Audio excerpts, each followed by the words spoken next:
Hi, everybody, and welcome to session 14 for Mahamudra for the People. And I want to thank everybody for being here.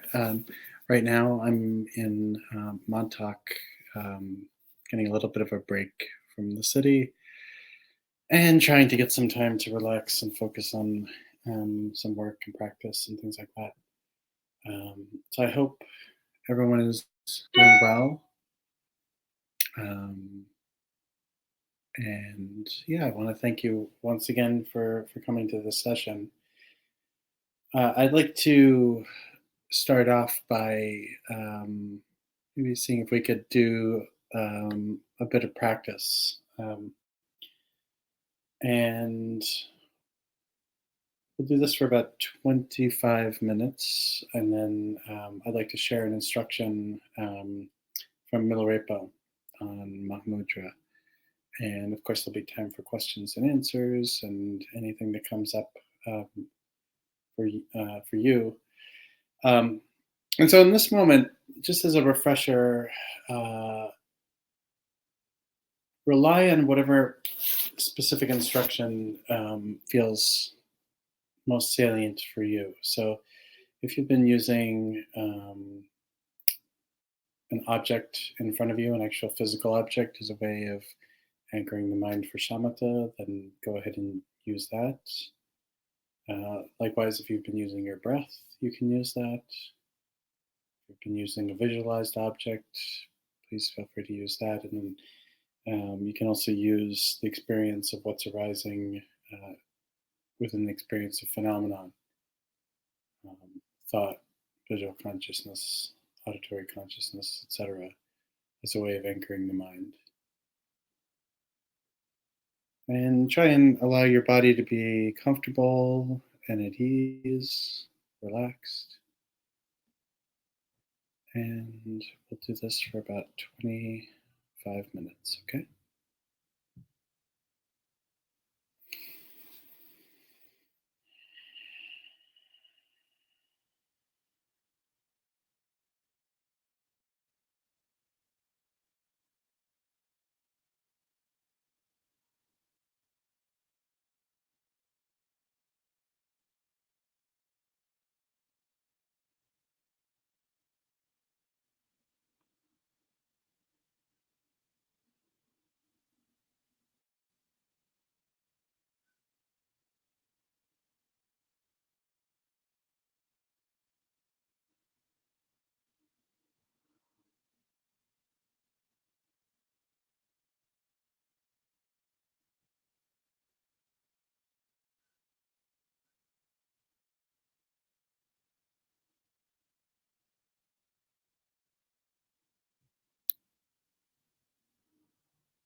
Okay. So if you can, just slowly bring yourself back to this virtual meeting and take some time to notice what that experience was like.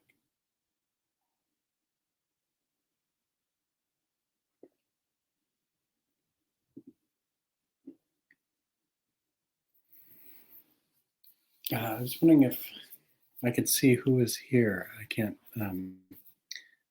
see any of the participants today. So if you could just maybe let me know that you're here in the text box on the side, that'd be great.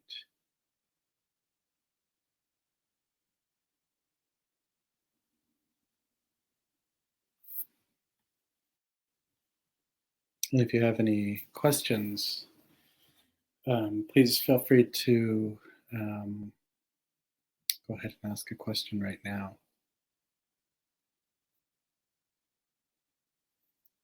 And thank you for showing up, everybody.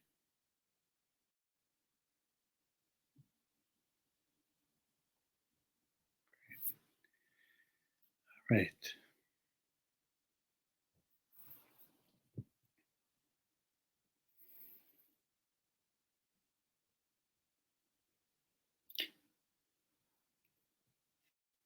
So, like I mentioned before, I'm in Montauk right now, which is in the end of Long Island, right at the very tip, and it's a beautiful place that I've luckily had the opportunity to come to every summer for the past 6 years.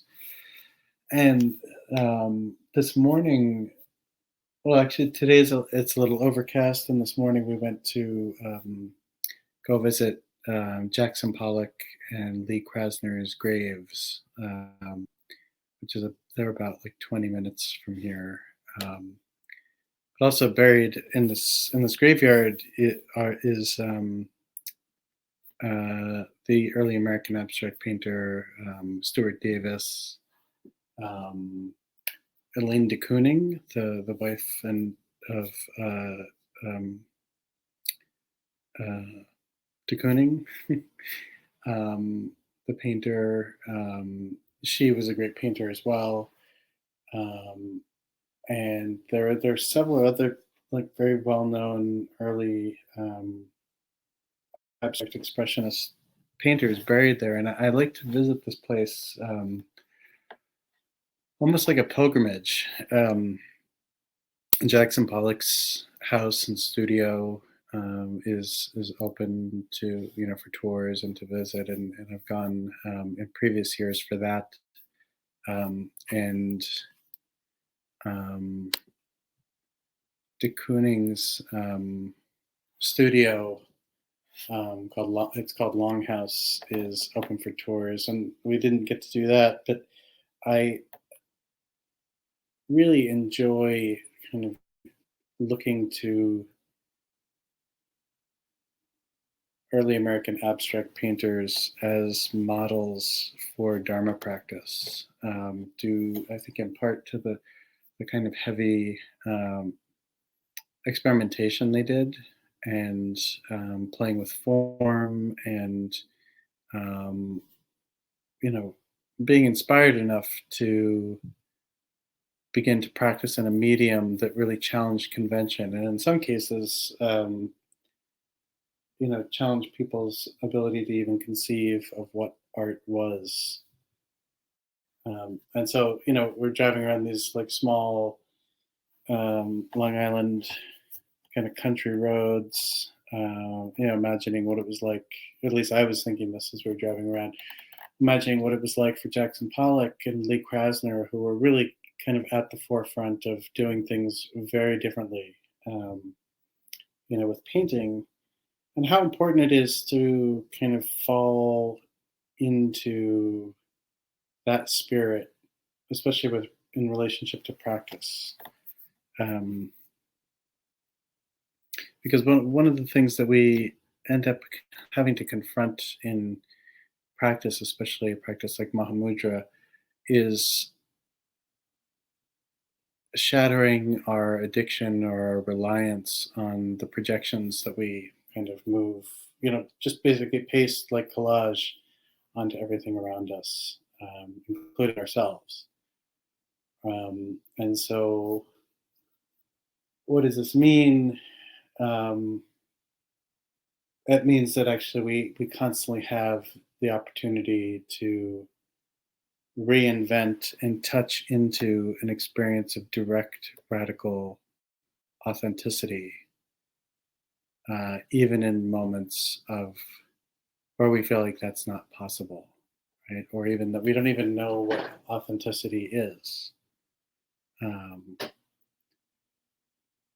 and the fun part about the art of these early American abstract painters is that it's just so wild, and as you kind of like study the arc of people's careers, you can see how like they'd go off on these tangents, some of which were kind of intense, and then kind of come back and eventually hit their stride, right? Just discover their technique, um, their embodiment of what it means to create.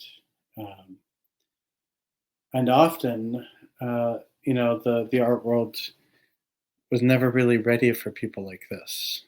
And they would step in, they would create. It was different. It would cause kind of shockwaves throughout the art world and shockwaves throughout kind of American popular culture until the culture caught up, and then the next artists would do the same thing, and so I think somewhere in that whole dynamic is a really powerful metaphor for Dharma practice, which is why I really enjoy going to these places.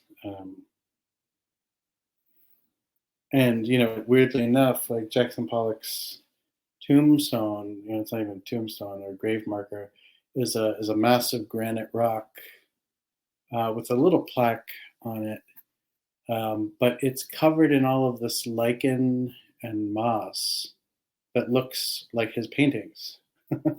So it's kind of almost as if like his grave was the embodiment of who he was. Um, and when we look at how we curate our relationship to Mahamudra in particular, we can follow the instructions of great teachers in the past. And I'm going to share one instruction by Milarepa in that regard. And we can read those words, and we can listen to them, we can reflect on them. But we invariably have to unpack them for ourselves and begin to experiment. And sometimes make mistakes, which is fine, and then correct for those mistakes, which leads us to a new place, and then keep going, all the while remaining very playful and light with respect to projected ideas about goals or projected ideas about results. Right? So in a certain sense, this is a practice that never ends because there's no possibility of ending, because everything keeps changing. And typically in our kind of normal everyday lives, with respect to the way we kind of construct the perceived reality around us, the changes that are kind of invariable or inevitable in our experience cause suffering. Right? They cause the death of loved ones, our own death, change in the circumstances around our lives immediately cause suffering. Sometimes even the change in the way we think causes suffering. The change in our point of orientation on any given kind of topic can change. And oftentimes, learning to create space for that change so that it can just be is very hard. And so Mahamudra helps us to be able to actually live in change. And so that every moment that happens, perhaps this moment is a peaceful moment, or perhaps I remember reading here that somebody's kind of on call for work. So maybe this moment is a little mixed, right? Whatever the case may be, it will change into the next thing, into the next thing, into the next thing, into the next thing. And Mahamudra is a way of finding uh, depth and wisdom within this constant change. Um, so Brett asks a question about the hurricane or tropical storm here in Montauk. It didn't seem to hit much. I know, like, there was a lot of rain. We got here the day after, and um, the ocean was really kind of crazy on Wednesday. Yesterday was a little bit more, relaxed. And I haven't had a chance to get down to the ocean today, but I will after this. Um, so, but right now I'm going to share a piece of wisdom from Milarepa about Mahamudra. Um, so if you can, again, as we've been doing, just kind of close your eyes and just listen to the words that I'm going to share. This is not very long, like the others, which is good because when it's long, it's kind of everything gets a little confusing and contrived. Maybe let's switch it up. All right. Okay. So this is called Illuminating Wisdom by Milarepa.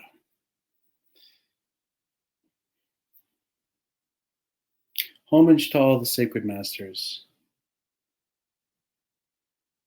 When we talk about the characteristics of Mahamudra, of illuminating wisdom, we talk about three sections: ground Mahamudra, path Mahamudra, and fruition Mahamudra.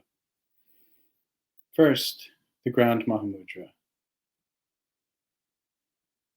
The essential nature of things, the mind of the Buddhas, the mind essence of sentient beings, does not exist like something that has color or shape or a center or edge. It is free from limitations and partiality, and knows neither existence nor non-existence. It is neither confused nor liberated. It is not created through causes and not changed through conditions. It is neither altered through the wisdom of the Buddhas nor spoiled through the obscurations of sentient beings. It is neither improved through realization nor worsened through confusion.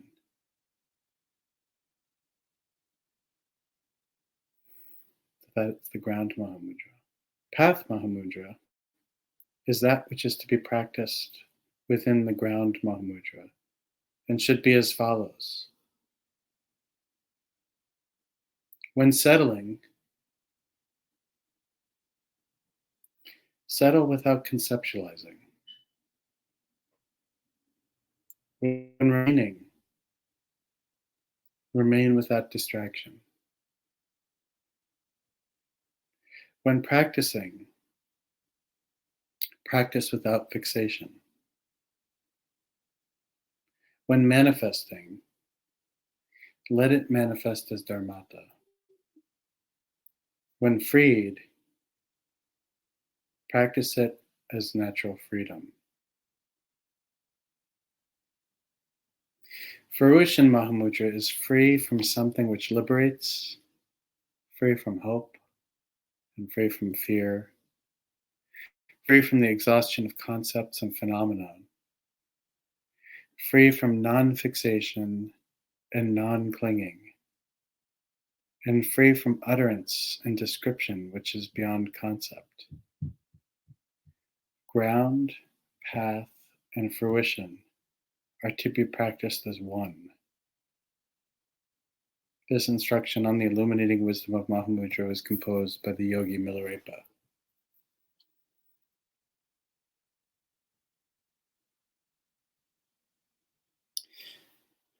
So, why this kind of, at least, relates for me to, abstract expressionism is, on a personal level, my father is a painter, and I grew up kind of watching him paint and trying to kind of understand the whole process. And really, what is being described here is a very similar place of being deeply rooted in the creative process. Beginning from a point of quote unquote creation, at least with respect to art, that's free from limitation and partiality, right? Operating from a place where we're not seeking to create change. We're letting things arise authentically, naturally, without fixation. What we're doing is not reliant on a particular thesis, so to speak, like a theory.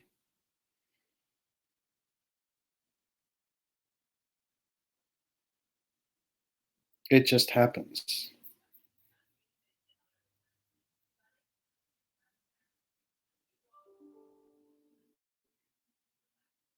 This instruction asks us to just be completely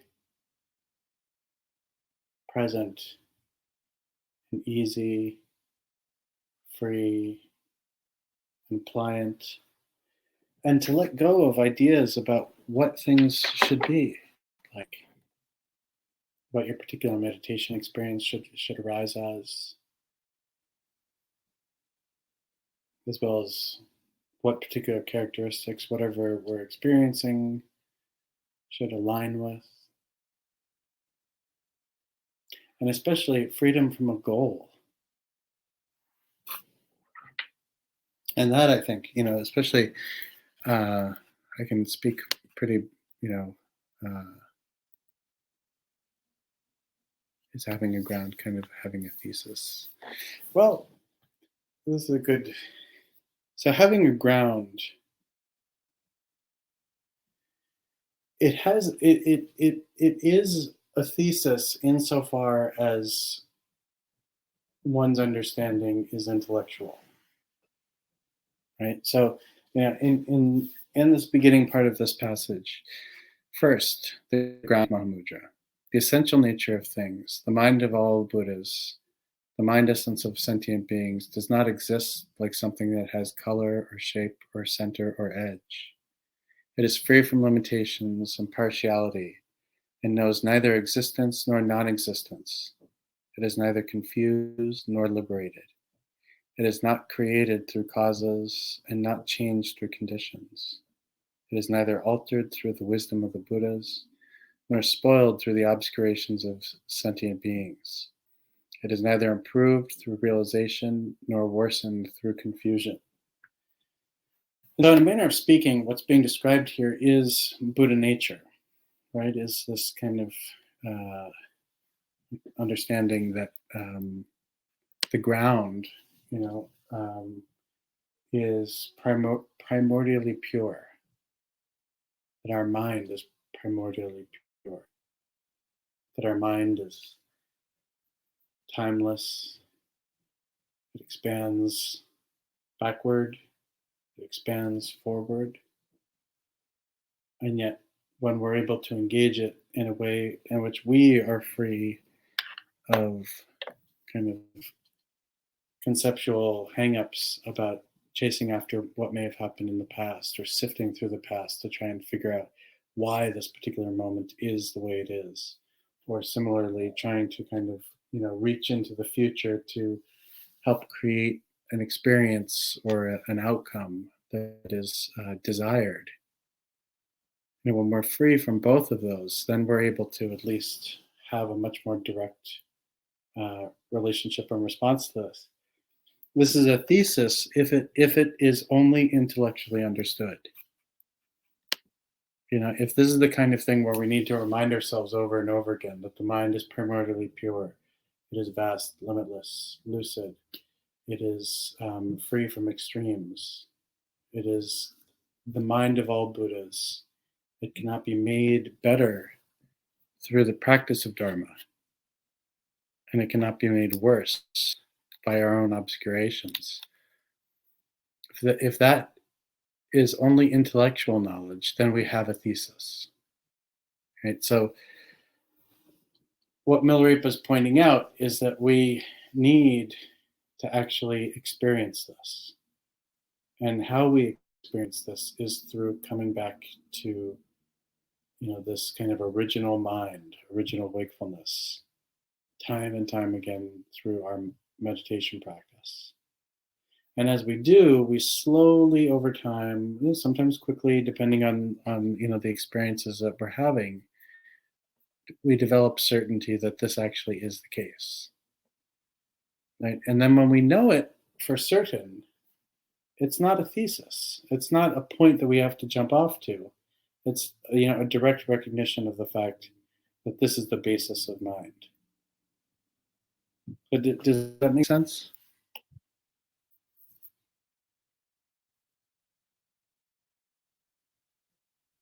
A thesis is only a thesis. It's only a kind of conceptual framework if that's the way we're relating to it. Right? If the entire experience of mind is able to be recognized just naturally in that way, then we don't need to worry about constructing this beginning point. And I think that the struggle we have, I can only speak for us as Americans, is that we're very goal oriented, right? So like we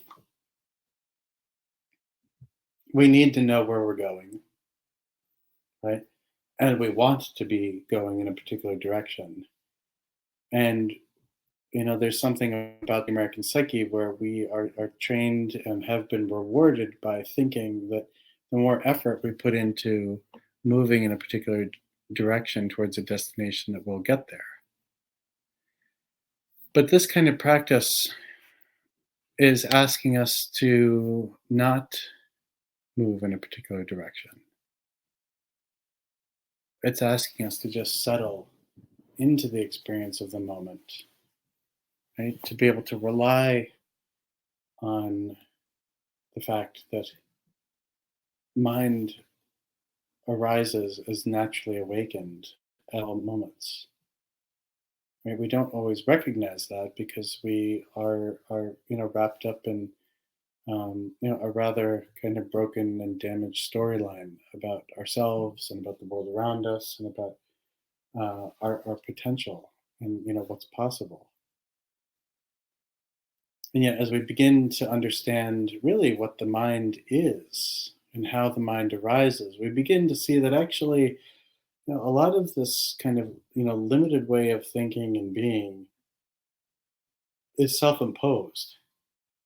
That's the samsara piece. The samsara piece in all of this is that we have helped to create, this cage of broken limitation that we find ourselves stuck in, from time to time, or depending on where we are in any given moment, perhaps we feel that all the time.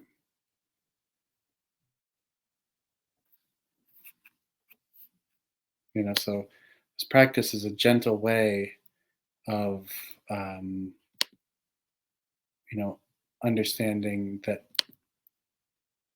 there is inherent perfection, inherent wakefulness within the experience of mind, and that we don't have to add anything to it. We just need to begin to relate back into the experience of it. And I think this is the really interesting place where Mahamudra and um, you know some of the Mahayana practices, especially around the development of the paramitas and this kind of gradual systemic uh, movement towards liberation, while intellectually very satisfying, that you start with point A and then move to point B and then move to point C, is very comforting. Like there's something very nice about like knowing that there's this like stairway to heaven, as it were. And yet the truth is that much of that structure is intellectual. That we start off practicing the completion of the practice. If that makes sense. So Astrid asks, is there room for aspiration in Mahamudra practice? Do we need to drop any aspiration for change or growth or faith that our practice will deepen with practice? Or is that a question of whether we're clinging to these ideas? There's always room for aspiration. Aspiration practices, aspiration prayers with respect to Mahamudra. There's a really famous prayer by the third Karmapa, commonly translated as the Mahamudra aspiration prayer. And even in the beginning of the Chut sadhana, the Milam Chut sadhana that we've been using, there is a prayer called the Dorje Chang Tungma, which is also, you could say, an aspiration prayer that helps plant the seeds for us to be able to have a deep and engaged practice. And that's good. That's important. And it relates as well to this point around devotion being an important part of the practice of Mahamudra. And depending on the reading of it, of the how devotion arises in this way, we can find that sometimes it's described as devotion to the teacher, or devotion to the guru helps open up kind of for the blessings of the experience of Mahamudra to happen. And to some extent, in my experience, that I've found that to be the case. Like when one of my Mahamudra teachers was the previous Boka Rinpoche, who was regarded as one of the greatest, contemporary Mahamudra teachers. He died in 2004. And there was something about being directly in physical relationship to him, in his presence, or even, in or near his monastery in just outside of Darjeeling, where just being in his presence, practice just seemed to kind of click very nicely, right? And I attributed that, and still do, to basically my ability to kind of be part of his mandala, right, or the blessings of his space in that time. And I've also experienced that with Gyaltsab Rinpoche, my present teacher, where I will, go visit him for instruction, and typically have, a short period of retreat time to be able to practice and stabilize the instruction given. And for some reason, just given the proximity to him and his monastery, and again, his mandala, all of that seems to kind of crystallize very profoundly.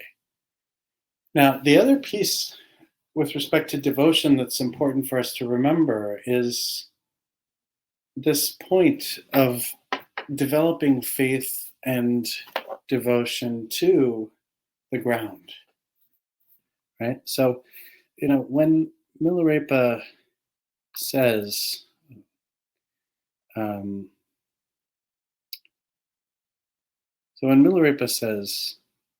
the essential nature of things, the mind of all the Buddhas, the mind essence of sentient beings, does not exist like something that has color or shape or center or edge.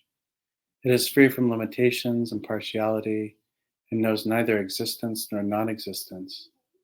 It is neither confused nor liberated. It is not created through causes and not changed through conditions. It is neither altered through the wisdom of the Buddhas nor spoiled through the obscurations of sentient beings. It is neither improved nor through realization nor worsened through confusion. Having a relationship to that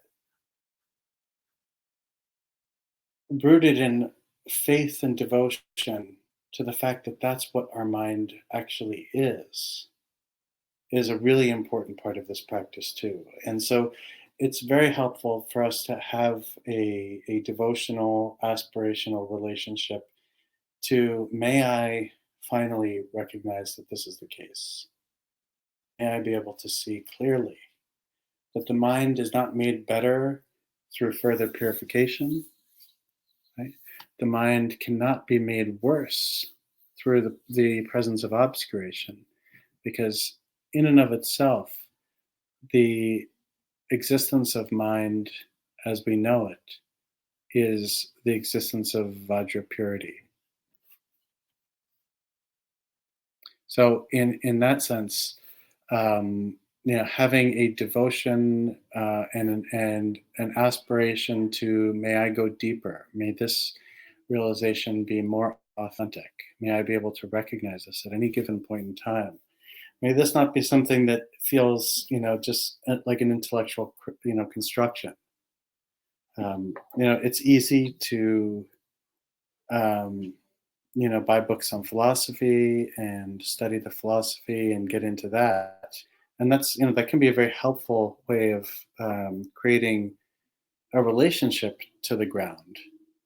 But to really experience the ground means we need to step into all of this with practice. And so sometimes we do that through active engagement with the ignorance of mind through meditation, and other times it is through planting these seeds that eventually help the realization to dawn or arise authentically.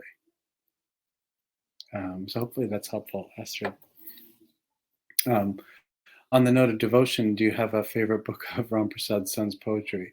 I don't have a specific book. I love all of his poems. So I can't help you with a specific book. And so Pain writes on the side, that kind of faith takes a lot of courage. It's not easy to be so courageous as to relax into that with the world today. That is true. And yet, this is why I find it fascinating to kind of explore these lives of these abstract expressionist painters. The world in relationship to form,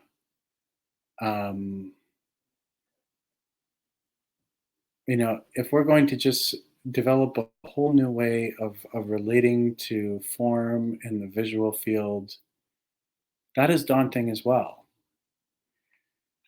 It takes courage to uproot our assumptions about everything. Our assumptions about who we are, our assumptions about the world around us, the assumptions about mind. And yet the thing is it does take courage, but I would also maybe argue that it's actually not as hard as we make it seem to be. And I think this is because we kind of buy too much into the solidity of the intense reality of this or any given moment.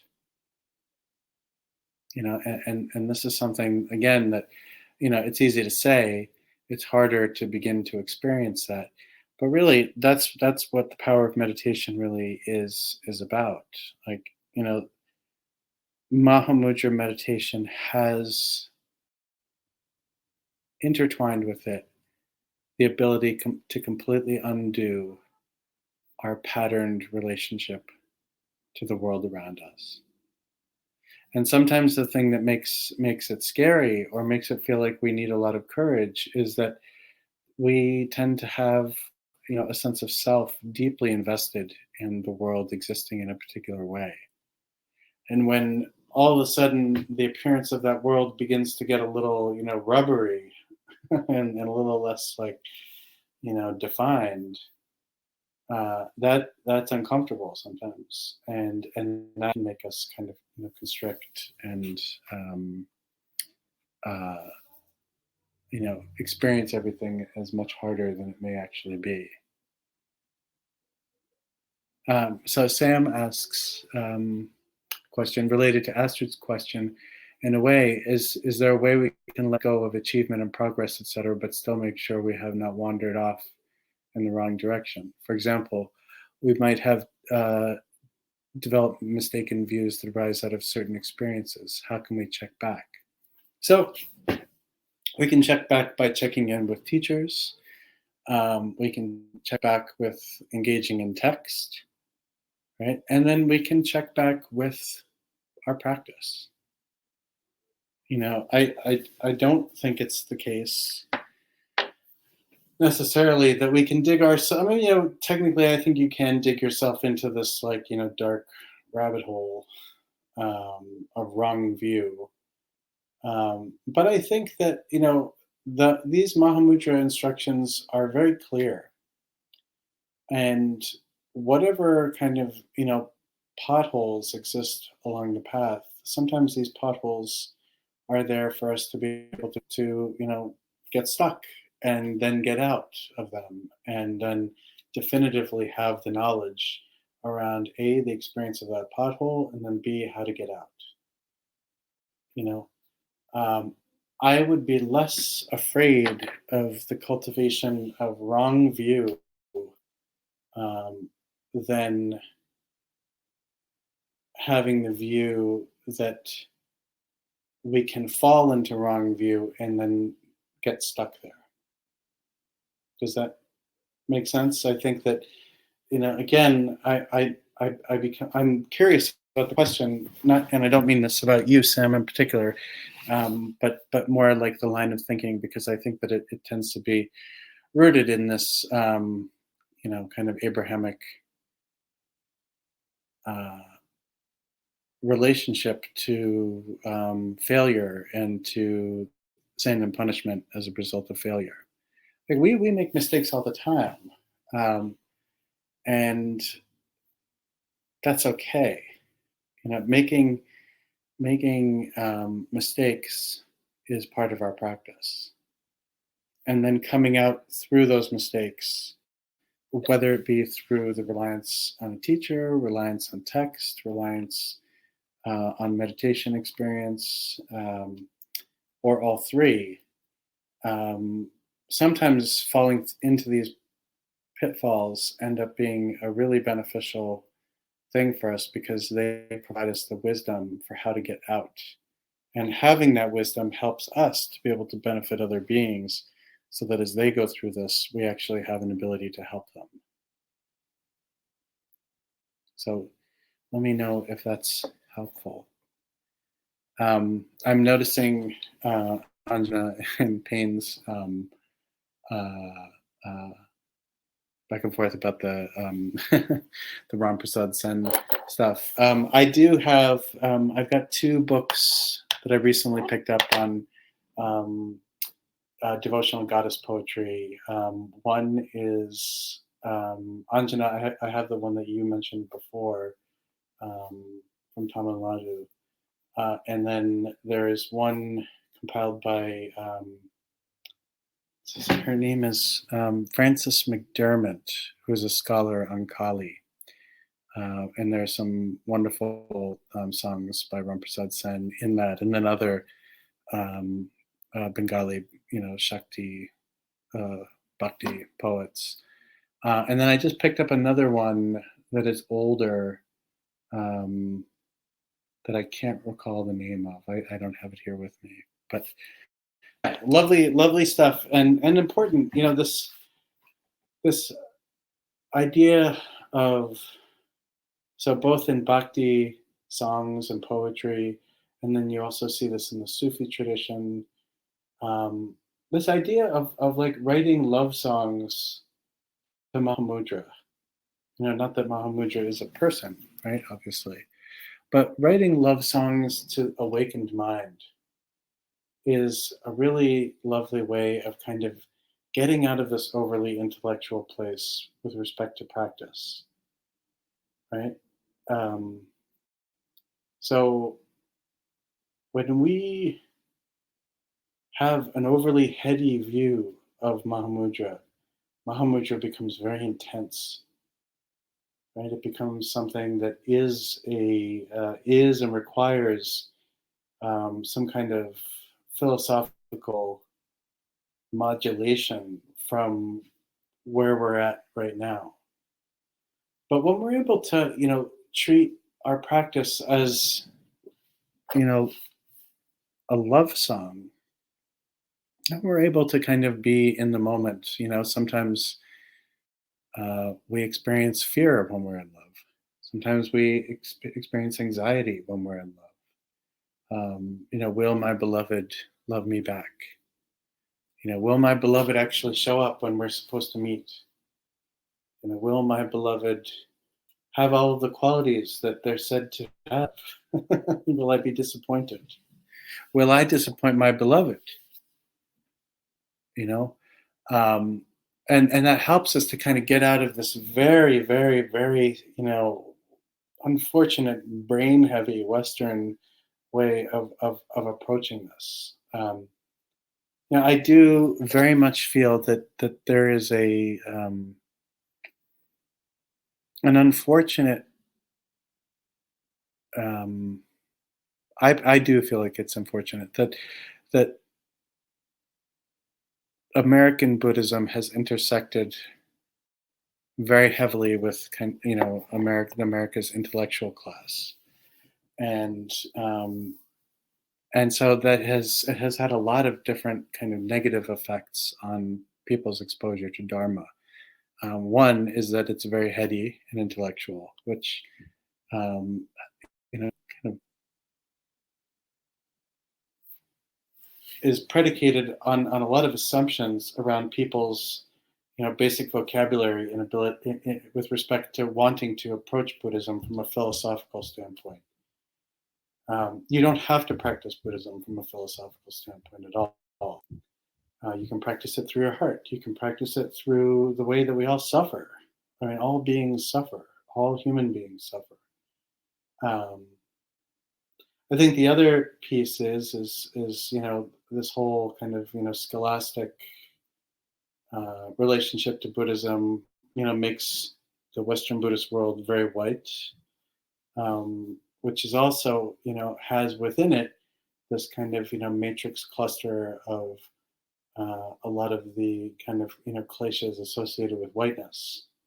Um, so like the intense anxiety about being right or wrong, being in our mind and not in our body.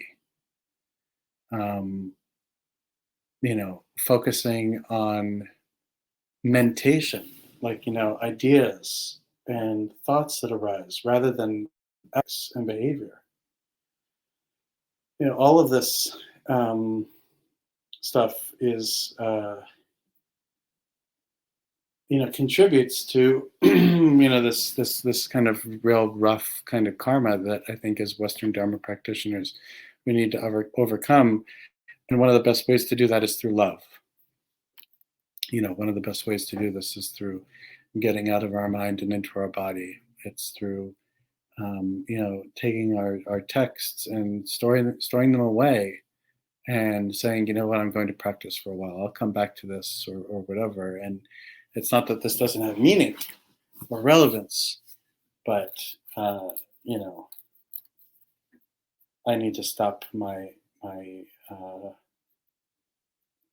projections and addiction to text as the king or the word as the king, and maybe relate to mind as the queen, something like that. Um, you know, um,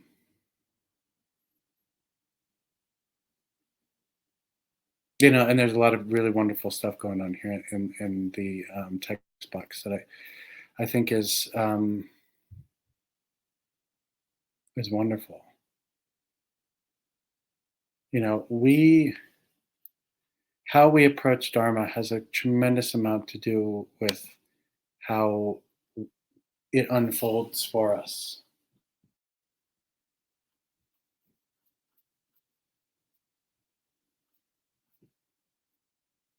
You know, so um, so I just want to kind of get back just to this. So Path Mahamudra is that which is to be practiced within the ground Mahamudra, and should be as follows: when settling, settle without conceptualizing. Right, so settle freely. Just settle. When remaining, remain without distraction. Now, this doesn't mean, we sit there like, with our furrowed brow, like, just focus like a laser, our body all tight. It's not about being tight. It's, the main reason why we can remain without distraction is because everything is mind, right? So sometimes the most undistracted we can be is through completely releasing into the experience of right now without effort. But effort is predicated on some kind of idea that we have to add something we don't have to this moment. Right? Effort is Brett, addictiveness is self-flagellation. Like effort is like, singing a love song to somebody who already loves us and has loved us forever. And we're still like, do you love me? Please show me you love me. And they're like, you idiot. Like, I've loved you forever. My love is never going anywhere. You're like, oh, please, please love me. Love me. I love you. It's like all of this ridiculous effort. So what does it mean to just like rest with confidence in the fact that if everything is mind, single pointed concentration on mind is to be engaged in everything that happens, to rest into that experience.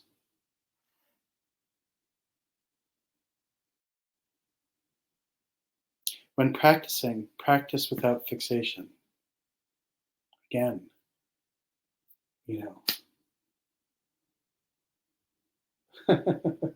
just let your butt muscles relax. How we'll get clenched up like, I'm going to practice. No, just practice without fixation. Ease. Just like let your whole, like shake your whole body out and then sit. When freed, practice it as natural freedom. Right? This has nothing to do with going to college or university, or it has nothing to do with knowing Sanskrit or Tibetan. It has nothing to do with, mastering classes on Dharma. It really doesn't.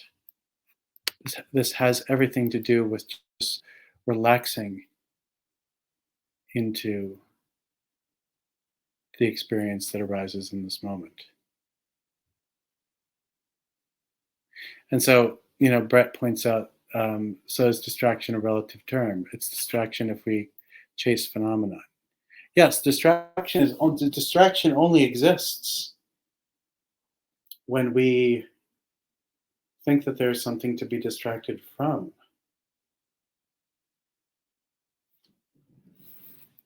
And then George writes, Jetson Milarepa, to obtain the knowledge of the state of superconsciousness, one must practice and accustom oneself to the mechanical attainment of the practices without intermission. In short, habituation to contemplation of voidness, of equilibrium, of the indescribable and the incognizable forms the four created steps of the ultimate Vajrayana or immutable path. So it's not a bad quote, but the translation is it's hard to approach. But thank you for that, George. I appreciate it. The let's see, where are we this time? We're getting a little close.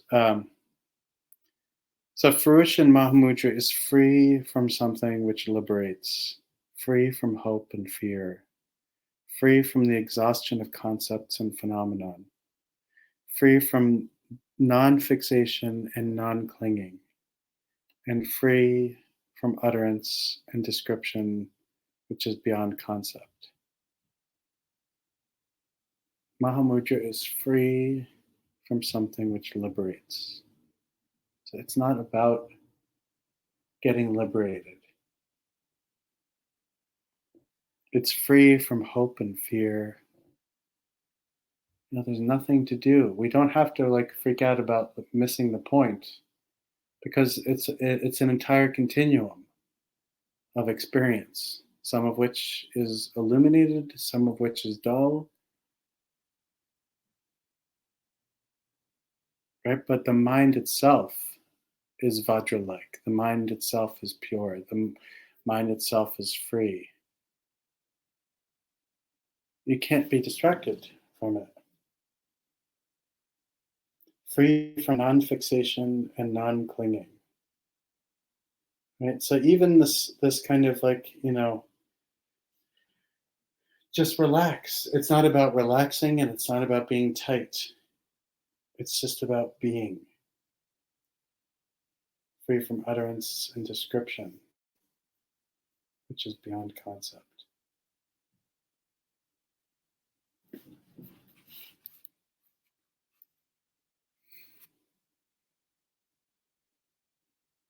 Yeah, so Jamandria writes, there is and objects arise over and over again. This is being present.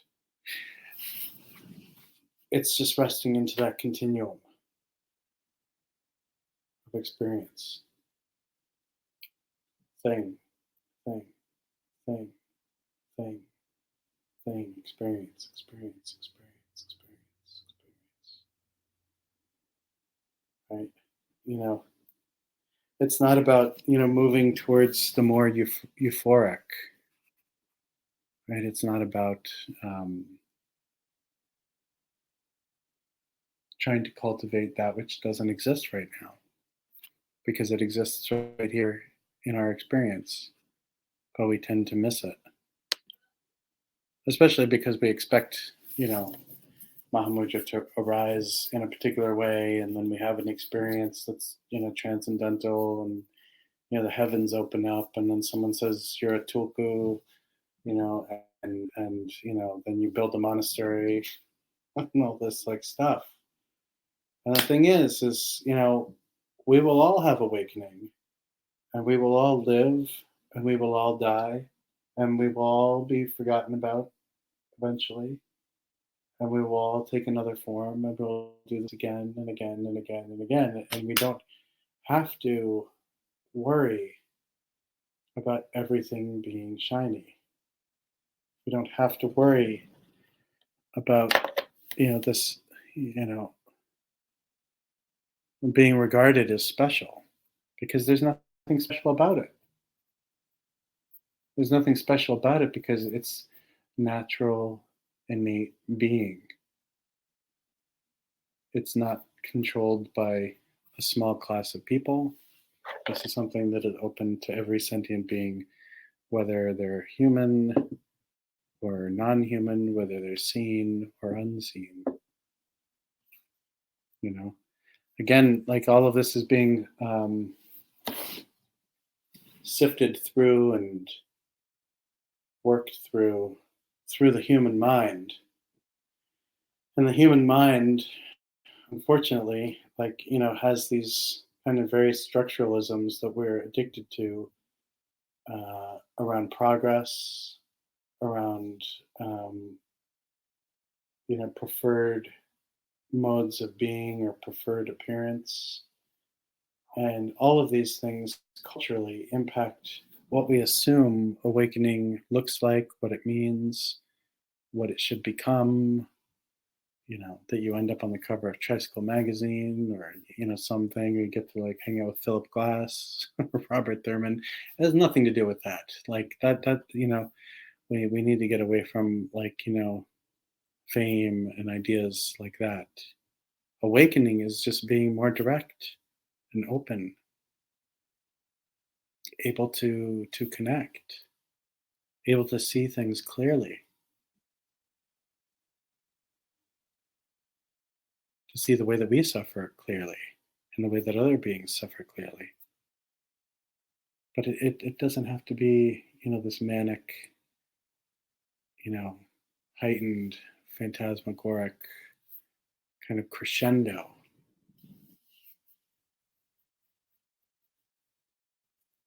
I hope it isn't that way. And this is where ego gets in the way of a lot of this stuff.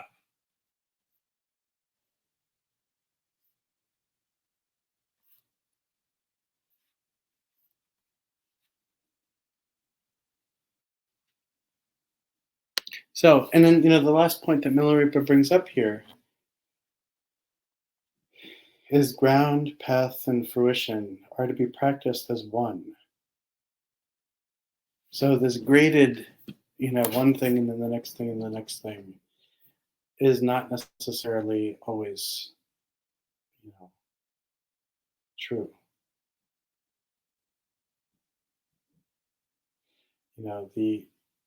We practice all of these simultaneously. We practice the complete liberation of mind as its base, along with resting freely within that experience, free from conceptual elaboration, and then resting free from ideas about resting and non-resting, resting free from things having a particular tone or way of expressing itself. We try and do all three very naturally.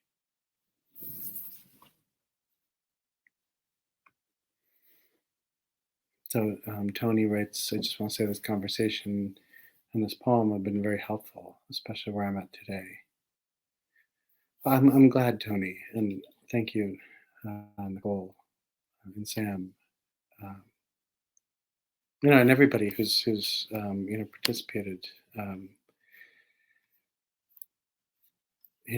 I think the nice thing about um, these kinds of songs, and then these kinds of just interactions where we're able to kind of break this down a little bit, is like muscles. Sometimes everything can get very tight, and when everything gets very tight, it needs to be massaged, and we're able to massage um, whatever it is that is hard or challenging in this moment through these kinds of poems and other kinds of poems and songs. And I hope that moving forward, you can continue to develop a relationship to doing that. We can continue to do this together. So in this moment, I want to thank everybody for coming and participating, and I look forward to seeing you again next week. And I pray that your practice can be beneficial and meaningful, and that the seeds of Bhumi Sparsha can continue to grow. So take care, everybody. Bye-bye.